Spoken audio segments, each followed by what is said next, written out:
In this video lecture, we will understand the importance of Python environment. Let us assume that you are studying in a university, and your class professor has assigned everyone a project. The students from your class start preparing for the project to achieve the required grade. Many visit the university library. A library is nothing but a collection of books, periodicals, and research material. Further, the library is spacious, properly lighted, and the seating is ergonomically designed. It has the right temperature, a Wi-Fi connectivity, and a strict librarian, who believes in the phrase, "silence is golden."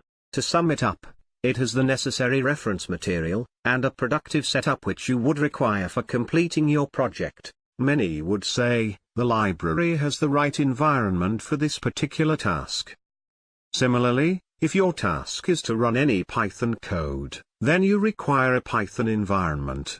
A Python environment consists of an interpreter, or a compiler for Python standard libraries, and pre-installed packages. These components together determine whether your code syntax and source code are valid or not, what operating system functionality you can access, and which packages you can use. Python also offers Interactive Python, or Jupyter Notebook.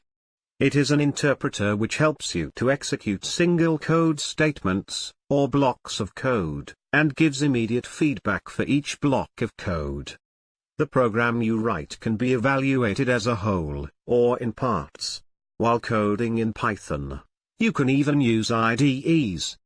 Spyder is one such IDE which acts as a platform to write or edit any code. It even helps you compile and run the code, and finally it helps you to debug the code. In this video, we learnt about the Python environment. In the next video, we will learn how to install Anaconda and configure Spyder.